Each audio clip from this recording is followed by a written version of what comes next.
someone has a problem or they have a goal. So problem, pain, goal, desire. And you're here, you are the solution. So you are the vehicle through which this person here either has both pain and desire or just a pain. They'll always have the pain though, because humans want to escape from pain, which I'll go into shortly. But that's you. And you have the solution, right? Sales is the vehicle through which you can achieve and that person can receive that solution. If it isn't a match, it isn't a viable match, then, and this is where most people fall short, literally fall short. They go, oh, you don't need that, okay. Suddenly the conversation ends, it gets all weird and awkward, and like that's it. And I'm not being funny, but that says more about the person, the salesperson, the sales rep, or even the business owner than it does, the person on the receiving end.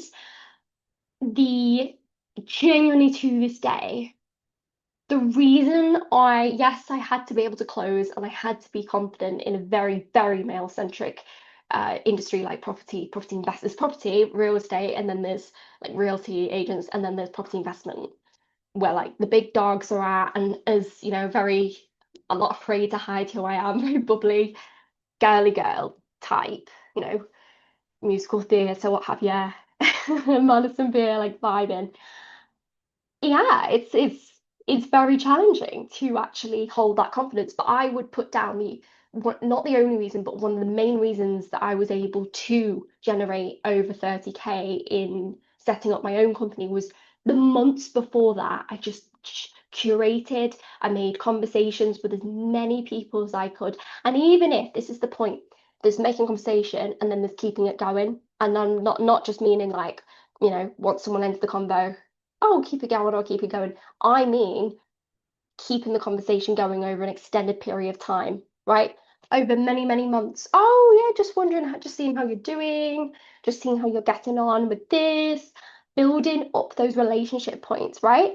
And listening to them, offering support. Even I had so many people, so in Rent to Rent, I had so many people tell me, oh, yeah, like I've just bought a deal off so and so. And I could have been like, oh, like, you're not being funny, but obviously we offered you.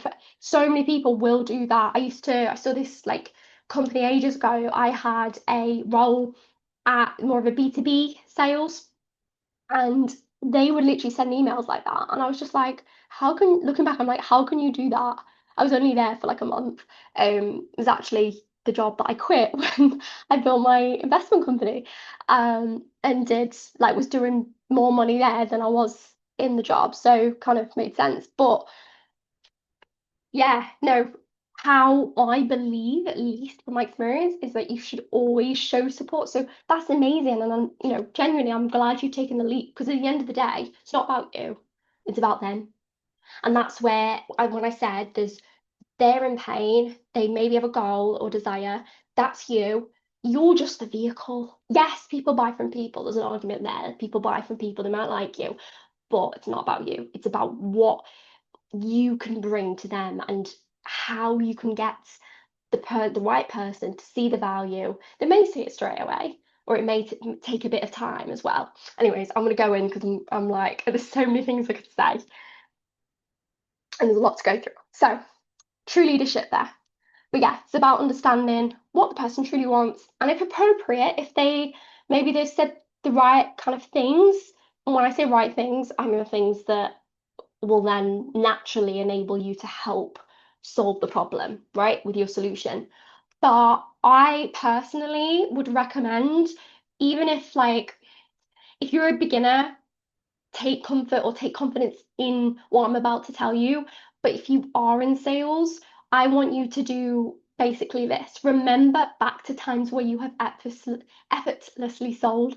Because for me, I remember, so yes, this was lower ticket at the time, but my first experience in sales was selling tourist guidebooks in Cambridge, and genuinely people just come like, it wouldn't, I remember being told, oh, don't get the book out straight away because you don't know if someone needs help. They may just be stopping over for a second between trains. But I knew could effortlessly sell like really, really quickly. Like, yeah, just hand over £10 over a book, you make 50% commission, just do it loads and loads and loads for like 4 hours. And you can come home with a few £100. It's not bad for a student as well. But the times where I effortlessly sold were like I'd offer, a conversation like, hey, coming to Cambridge, like, nice. By the way, you planning to do anything? Especially if they looked a bit concerned, like, oh, where do I go? Be like, what, you planning to eat somewhere? You planning to go punting? Amazing. What I can do, then get the book out. If you're, if you want a little bit of money off the punts, they're gonna do that anyway, buy anyway. It's basically free. This book's £9.99. Everything you need's in there. Find a way to go. You've got little like restaurant tokens. Everything you've just told me about wanting help with is all in this book. Soldier put like, and they're literally like, no, just get the £10 note out before I've even. That's what I would call effortlessly selling.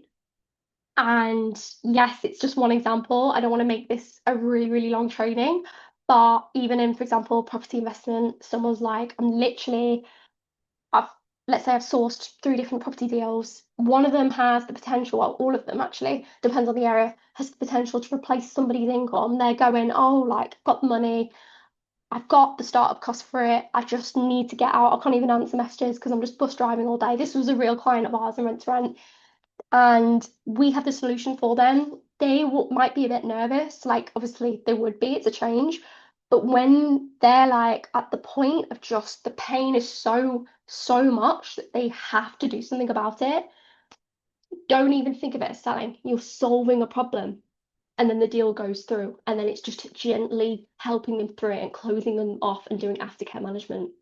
That's what I'm talking about. Um, just to kind of end this section, there's a philosopher that I would recommend. I believe it's the Meditations by Marcus Aurelius.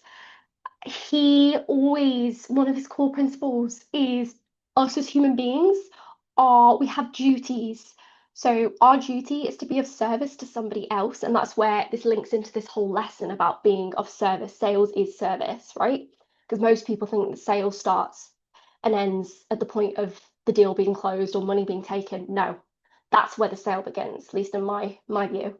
Because if sales equals service, not to get very philosophical, if sales equals service, then the service can only be done once the deal's closed and the person signed up, and the money's in the bank, contract's signed, and the service can start being done. And that's where you should go to town. I'll go into that in another training because that's all to do with value perception as well, and making your value higher than it is before somebody has paid for something. The value has to be even greater than what the perceived value is. So yeah. And also he says that it would be a waste.